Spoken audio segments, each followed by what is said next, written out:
Dear IFM. Dear IFM.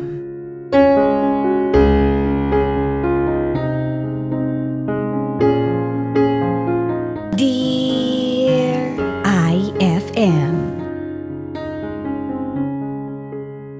Wala na nga sigurong sasarap kapag minahal ka rin ng taong mahal mo. Yung tipong masaya lang kayong dalawa. Sabay nangangarap, nagmamahalan ng sobra. Pero syempre, hindi lahat nabibigyan ng ganyang pagkakataon. May iba na malas sa pag-ibig.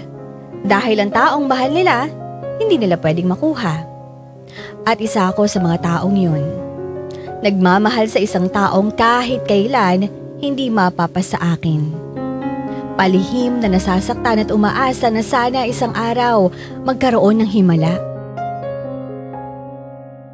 Mga idol, tawagin niyo na lang ako sa pangalang Raymart. At ang babaeng tinutukoy ko, si Jocelyn. Maganda at mabait na tao. Matagal na akong palihim na nagmamahal sa kanya, pero hindi pwede. Dahil ang babaeng pinili ng puso ko, nakatali na sa iba.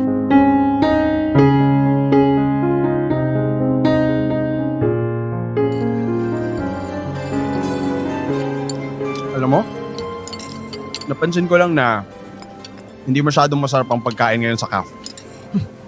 Hindi raw masarap. Halos pangalawang kanin mo na nga yan eh. Dinaan ko na nga lang sa kanin para busog na busog ako. Wala rin naman akong magagawa. Ito yung nakahain eh. Nagpapalusot ka pa. Nasaan na kaya yun? Hoy, hay nako. Huwag mo nang hanapin yan. Baka naman kasi hindi pa kumakain yun eh. Ang laki kaya ng pinayat niya ngayon. Mas malaman siya dati.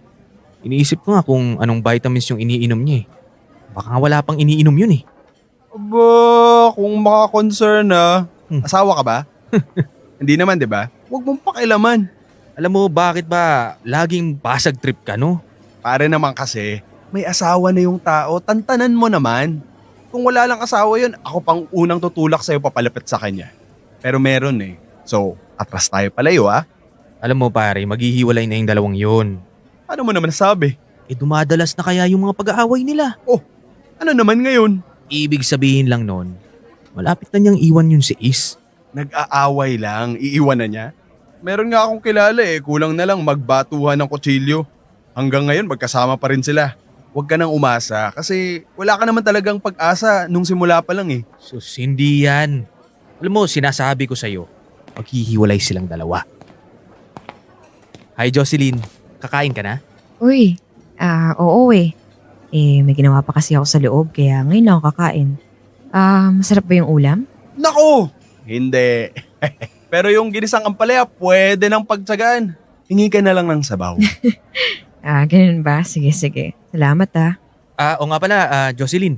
Birthday kasi ng airpot ko sa Sabado. Punta ka naman may konting salo-salo lang. Sa Sabado? Teka, tignan ko muna ha. Para kasing may lakad kami ni Ace nun eh. Ni Ace? Nagkaayos na kayong dalawa? Oo, okay na kami. Simpleng tampuhan lang din naman kasi yun. Pero alam mo, salamat sa mga payo mo ha. Tsaka mga payo mo rin kay Ace. Parehas kaming nalinawan sa sinabi mo. Salamat ulit ha. Wala yun. Ikaw pa. Sige, paano ba yan? Pipila na ako ha. Baka maubusan pa ako ng pagkain eh. Sige. Sige.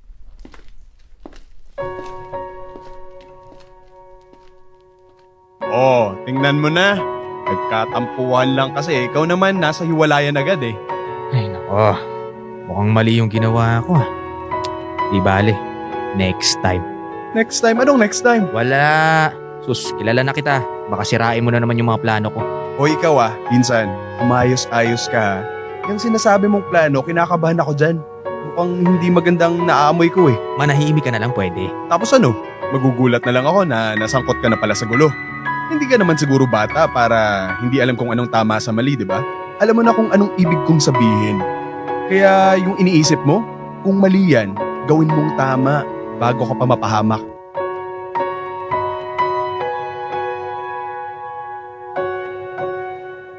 Masama na kung masama pero Parati kong pinagdadasal na sana maghiwalay na sina Jocelyn at Ace. Dahil kung mangyari man yon, hindi ako magdadalawang isip na saluhin si Jocelyn. Kahit maging rebound lang ako, ayos lang. Pero alam ko naman na tadhana ang kalaban ko. Kaya nasabi ko, ba't kaya hindi ko kontrolin ang sitwasyon? Laruin, para sa bandang dulo, ako ang mananalo. At si Jocelyn ang premyo ko. Diyos ka na muna. Mukhang nainitan ka sa labas eh. Salamat dito sa langka ha. Nag-abala ka pa. Sus, wala yun. Nasaan nga pala si Ace? Ayun, nasa ate niya, sa Paranaque. Nandun muna siya. Ikaw lang yung mag-isa dito? Oo. Bakit naman ganun? Bakit kanya hinahayaang mag-isa lang rito sa bahay? Baka mamaya kung mapano ka rito. Ako, hindi pwede yan ha. Nayaan ko na lang. Yun din naman kasi yung gusto niya eh. Kahit na. Dapat inuuna niya yung kaligtasan mo. Ano bang meron at mas gusto niyo pang nandun siya sa Paranaque kesa samahan ka niya rito? Huwag mo na lang sabihin sa kanya na sinabi ko sa'yo ha. Kailangan ko rin kasi na makakausap ngayon. Baka kapag hindi ako naglabas ng sama ng loob, mapaliw ako rito. O sige. Ano ba yun? Alam mo naman na 2 taon na kami mag-asawa pero hanggang ngayon hindi pa rin kami nagkakaanak. Kaya ayun, parehas kami nagpatingin. Nalaman namin na hindi na kami magkakaanak.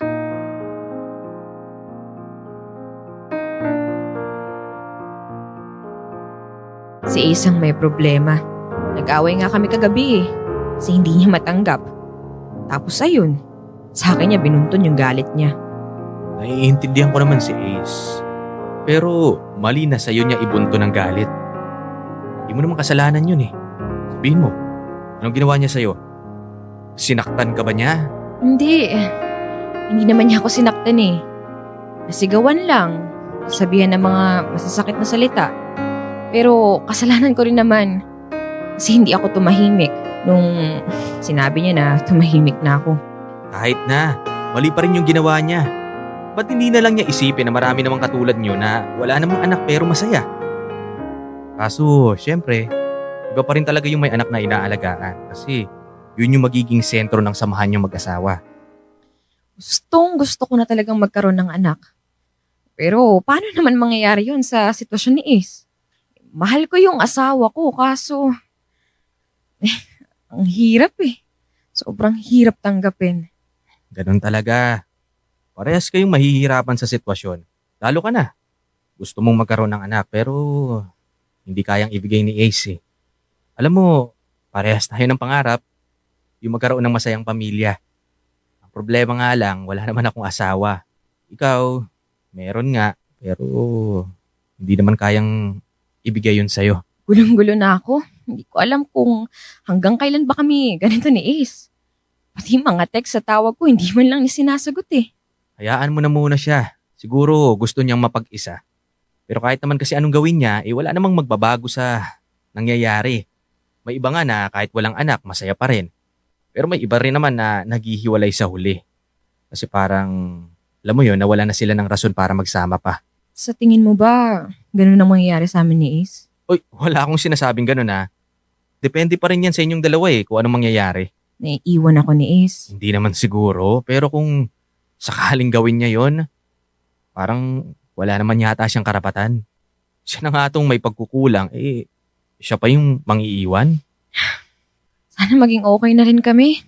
Umapakali pag wala siya dito sa bahay. Di bale, sige, tatawagan ko mamaya si Ace at pauuwiin ko siya rito. Hindi pwedeng iniiwan kanya rito ng mag-isa ha. Delikado para sa babaeng kagaya mo. Dapat kahit galit siya, hindi niya to ginagawa. Kung totoong mahal ka niya. Tulad nga ng sinabi ko, hayaan mo muna siya, babalik din yon. Basta ha, huwag mong kakalimutan, kapag gusto mo nakausap, nandito lang ako. Hey Mart, salamat ha. Buti na lang nandito ka. May nakausap din ako sa wakas. Ano ka ba? Wala yun. Alam mo naman na kahit anong mangyari, nandito lang ako para sa'yo. Sa tuwing nalalaman ko na nag-aaway ang mag-asawa, kaagad akong to the rescue kay Jocelyn. Pero hindi para i-comfort, kundi para ipamukha sa kanya na hindi na siya masaya sa relasyon nila. Pero syempre, hindi naman magiging effective yun kung sa iisang panig lang ako kikilos. Kailangan ko ring ipakita kay Ace na hindi naman talaga sila bagay ni Jocelyn.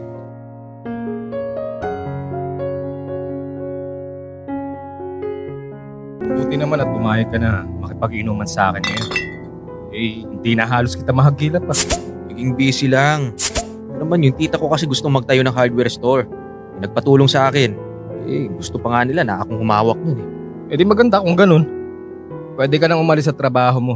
Pag-iisipan ko pero baka pagsabayin ko para mas malaki ang pasok ng pera sa akin kada buwan. Teka, alam ba ni Jocelyn na iinom ka ngayon? Baka mamaya niyan, mas lalo lang kayong hindi magkaayos ha? Ayos na kaming dalawa. Nakapag-usap na kami. Yun nga nabanggit pa niya sa akin na naikwento niya raw sa'yo yung problema namin dalawa. Wala namang problema sa akin.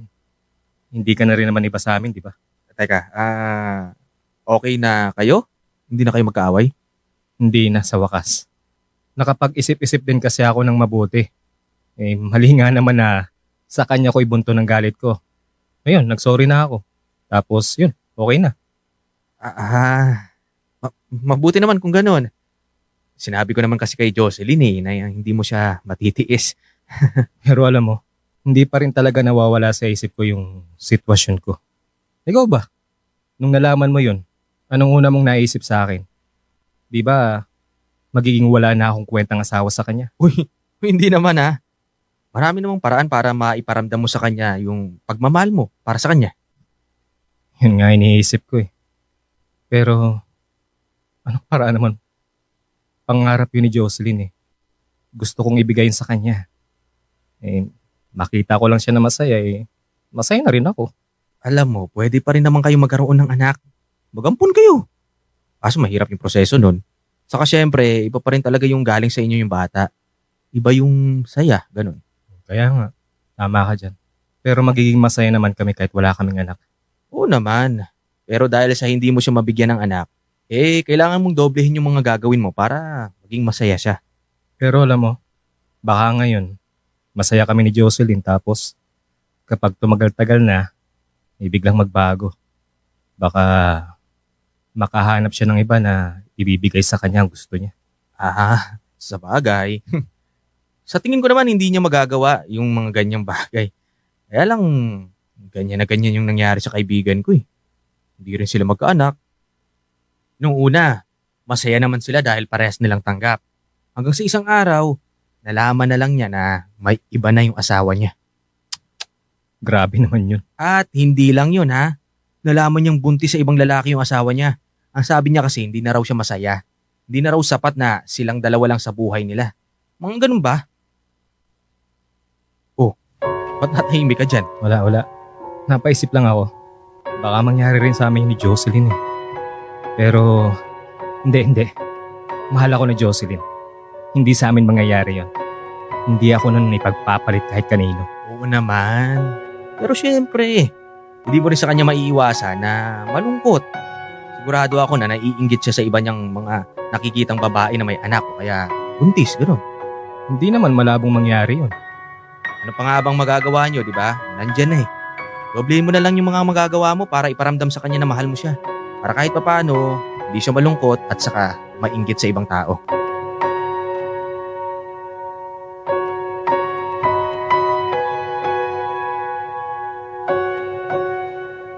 Alam ko na marami na ang nagagalit sa akin ngayon. Marami ang nagsasabi na kung hindi naman talaga para sa akin, hindi ko makukuha kahit anong gawin ko. Pero wala na akong pakialam sa mga ganyan. Nagiging effective naman dahil dumadalas na ang pagtatalo ni na Jocelyn at Ace. At pakiramdam ko na kaunting sulsol na lang makukuha ko na rin sa wakas ang gusto ko.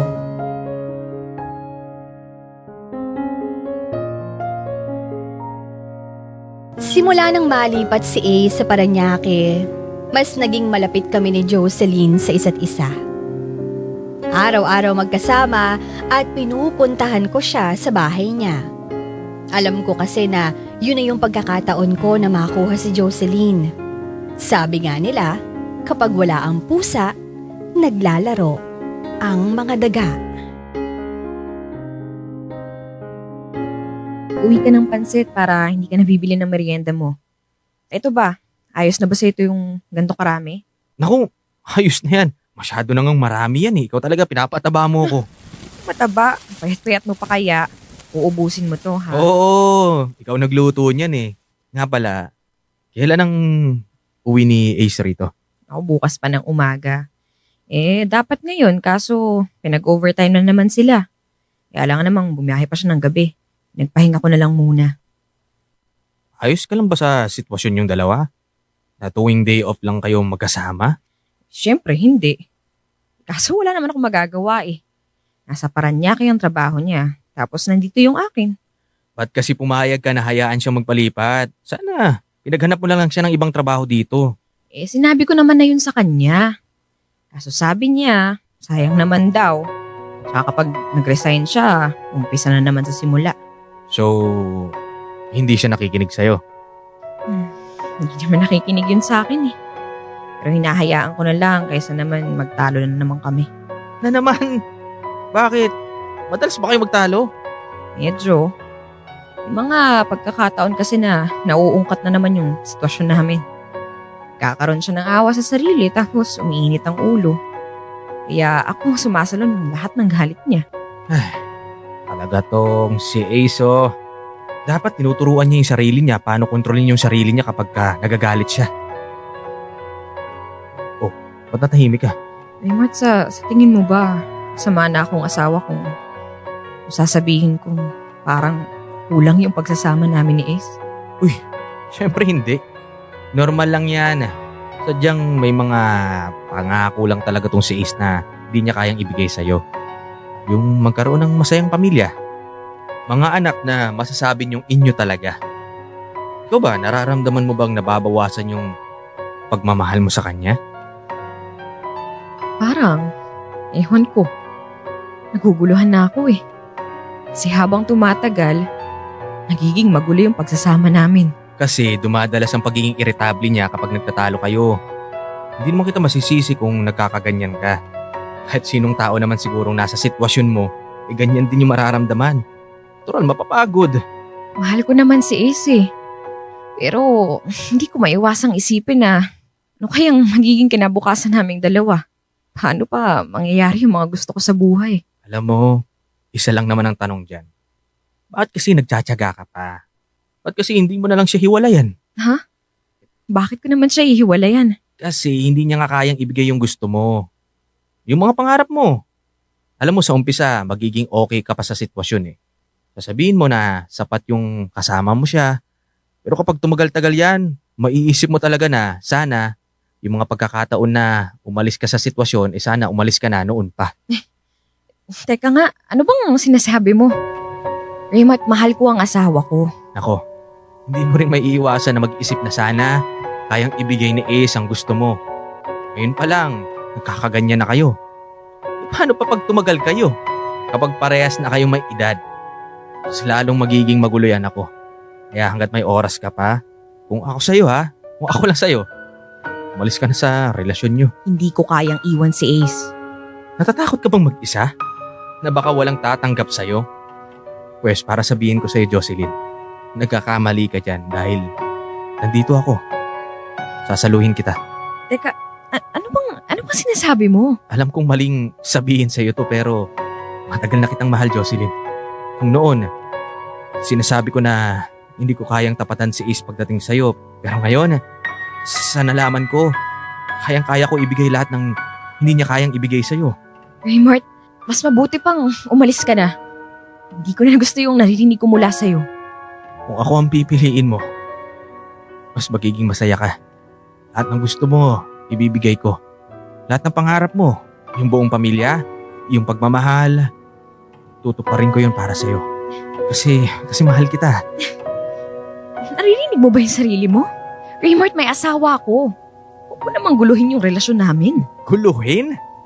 Di ba matagal na kayong magulo? Simula nang nalaman mong hindi niya kayang tuparin yung mga pangarap mo, nagulo na lahat. At aminin mo man o sa hindi, nabawasan yung pagmamahal mo sa kanya. Pagmamahal nyo sa isa't isa. Pero ako, kahit anong mangyari, hindi mawawala yung pagmamahal ko sa'yo. Kayang-kaya kita pasayahin. Utang na loob, tama na. Tama na please. Tama na? Bakit? Kasi nararamdaman mong mahal mo rin ako.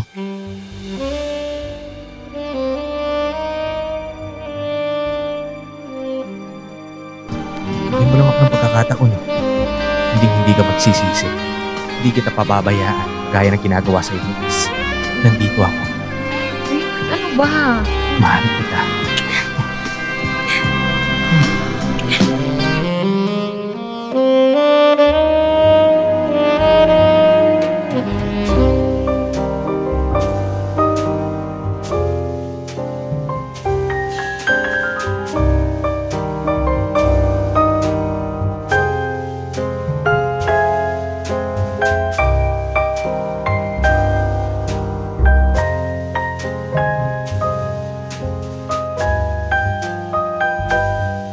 May nangyari sa amin ng gabing yon ni Jocelyn.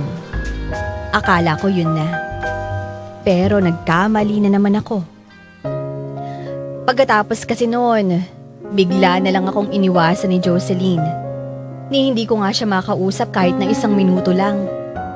Alam ko na sa isip niya, isang malaking pagkakamali yon. Pero para sa akin, hindi.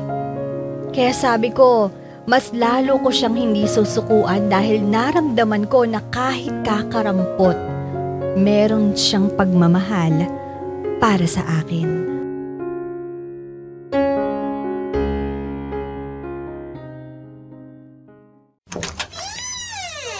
Ay, Diyos ko po. Ako ba naman, Jeremiah? Nagulat ako eh. Sorry naman. Ba't ganyan ka lang? Kanina pa kita hinihintay eh. Ano na ako? Eh, ikaw. Anong ginagawa mo rito sa bahay ko? Saka, ano ko nakapasok? Alam mo ikaw, napakaulyanin mo. Naiwan mo kayang hindi nakalak yung pinto. Buti na lang walang nakapasok na magdanakaw. Wala sa isip ko kakamadali kanina. Ano bang nangyayari sa'yo? Pinuntahan ko kasi si Jocelyn sa bahay nila. Akala ko nandun siya, wala pala. Alam mo, napansin ko lang na panay ang hanap mo kay Jocelyn. Eh, halata namang ayaw magpakita sa'yo ng tao eh. Kahit sa trabaho, halatang nag-iiwasan kayong dalawa. Ano bang nangyayari? Wala. Anong wala? Sabihin mo na, anong problema? May nangyari sa aming dalawa. Ano? Hindi nga. Totoo ba yung sinasabi mo? Oo nga. Kaya nga gusto ko siyang makita para magkausap kami ng maayos. Na makapagplano. Plano saan? Magsasama kaming dalawa at iiwanan niya si Ace. Si Raulo ka pala eh. Iniiwasan ka nga nung tao tapos ganyan pa rin iniisip mo? Ano ka ba naman, Raymart? Sabi ko naman sa'yo, di ba? Umatras ka. May asawa na yung babae. Kaibigan mo pa yung asawa. Nasaan ang respeto mo? Wala akong pakialam sa respeto na yan. Mahal na mahal ko si Jocelyn, ano ba? At kahit ano gagawin ko, makuha ko lang siya. Alam mo sa ginawa mong yan, nakuha mo ba? Eh di mas lalo pang nawala sa'yo eh. Nalilito lang siya, ano ka ba? Naguguluhan, ganun. Pero alam kong ako yung mahal niya. Nararamdaman ko yun. Hinaya ka lang ng utak mo. At ang puso mo, naniwala ka naman. Raymart, pwede bang tumigil ka na? Tama na. Talo ka na sa laban. Kaya wag mo nang ipagpilitan ng sarili mo sa kanya. Hoy, hindi pa ako talo ha. Dahil alam ko, nararamdaman ko rin ha. Magkakaanak kaming dalawa. Sinisigurado ko yan. Nako, binuntis mo? Yun na nga lang yung paraan ko para mapunta sa akin si Jocelyn, no? Alam mo kung ano ka? Nababaliw ka na. Wala na akong pakialam sa sasabihin mo o sasabihin ng ibang tao. Mahal ko si Jocelyn. At lahat ng paraan, gagawin ko, piliin niya lang ako.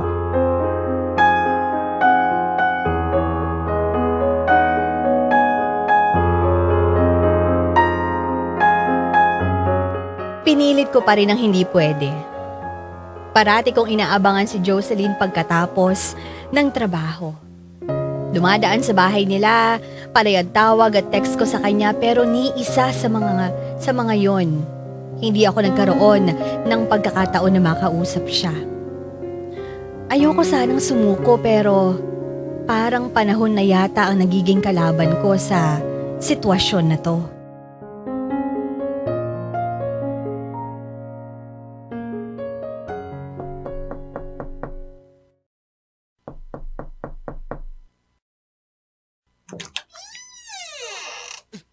Ace, nakauwi ka na pala.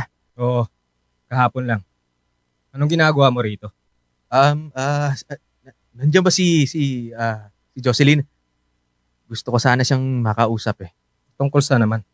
Pwedeng kami na lang mag-usap. Asawa kong gusto mong kausapin. Ibig sabihin, may karapatan akong malaman kung bakit mo siya gusto makausap. Pare, kailangan ko makausap si Jocelyn. Bakit nga? At tungkol saan? Jocelyn! Jocelyn, kausapin mo ako! Mag-usap tayong dalawa! Hindi siya lalabas. Dahil sinabihan ko siyang huwag niyang gagawin yun. Ace, anong ginawa mo sa kanya? Siguro sinaktan mo siya, no? Eh ba't ko naman sasaktan ng asawa ko? Eh mahal na mahal ko yun. Kaya kahit nalaman kong ginawa niyo, pinatawad ko siya. Nagkaayos kaming dalawa. Hindi totoo yan. Pinipilit mo lang siyang manatili sa'yo dahil sa tingin mo, yun yung tama. Pero hindi. Ang tikas din ang mukha mo, no? Pagkatapos mo ko iputan sa ulo, may tapang ka pang harapin ako? Ano bang akala mo? Makukuha mo ng ganun-ganun lang asawa ko? Bakit? Kinakabahan ka na ba? Kasi kung oo, dapat lang. Dahil alam ko na mapupunta sa akin si Jocelyn. Dahil hindi kagaya mo, may mga bagay akong kayang ibigay sa kanya. Dahil hindi rin kagaya mo, hindi ako baog. Ano, sa tingin mo ba, basta na lang may nangyari sa amin? Pare, hindi. Sinadya ko yun. Sinadya akong patunayan sa kanya kung ano ang kaya kong ibigay. Kaya na lang ng anak. 1 buwan na ang dumaan. Sigurado akong dala-dala na ni Jocelyn ang anak na.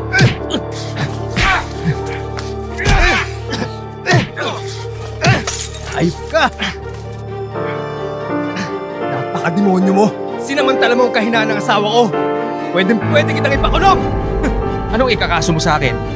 Kung pusa niyang binigay yung sarili niya sa akin. Ano bakit? Dahil hindi mo na siya kayang mapasaya. Dahil hindi mo ba alam na parati siyang nagsasabi sa akin na nakukulangan na siya sa relasyon niyo? Na hindi na siya masaya? Yung pangalang eh. Anong laban mo sa akin, pare? Anong klase kang lalaki kung hindi mo kayang ibigay ang anak na gusto ng asawa mo? Ha? Ano? Anong laban ko sa'yo? Ako ang mahal. Ikaw, panandali ang saya ka lang. Kaya huwag na huwag kang magyabang sa harapan ko. Dahil ako ang asawa. Ako ang may karapatan sa kanya. Mamahalin din niya ako kung papakawalan mo lang siya. Hindi mo siya kayang pasayahin, pare. Ibigay mo na lang siya sa akin bago mo pa siya masaktan. Kukunin ko na siya. Jocelyn! Subukan mong lumapit. Ace, hindi ako magdadalawang isip na pasabugin ang ulo mo. Ace, tinuron kitang kaibigan. Teka pare, Pinagkatiwalaan kita. ibaba mo yung baril mo. Tapos ano? Ganito ang gagawin mo? Ha? Ano ka ba, Ace? Mahal ko si Jocelyn. Wala akong pakialam. May karapatan ako ipagdamot ang asawa ko. Kaya kung ako sa'yo, umalis ka na. Dahil kahit anong gawin mo, hindi mo na makikita si Jocelyn!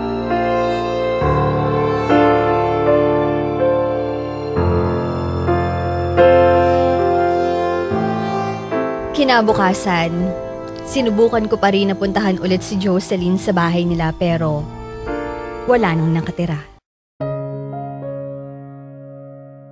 Ang sabi, marami raw dala ng mga gamit kaya mukhang wala nang balak bumalik. Nabalitaan ko rin na nag-resign na rin siya sa trabaho. Hindi ko na siya matawagan. Sa isang iglap, parang isa siyang bula na bigla na lang nawala. Hanggang ngayon, wala pa rin akong balita kay Jocelyn. Dahil hanggang ngayon, mahal na mahal ko pa rin siya. Hindi ko alam kung hanggang saan ako dadalhin ng pagmamahal na to. At mas lalong hindi ko alam kung hanggang kailan titigil ang puso ko na mahalin siya. Hanggang dito na lang ang sulat kong ito. Maraming salamat sa pagbibigay ng pagkakataon na maipadala ko sa inyo ang kwento ng buhay ko. Ang umaasa pa rin hanggang ngayon. Raymart.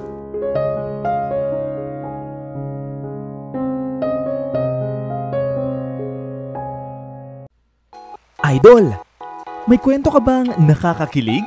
O di kaya naman may kurot sa puso? Pampagood vibes. O baka naman gusto mo lang makapagbigay ng inspirasyon?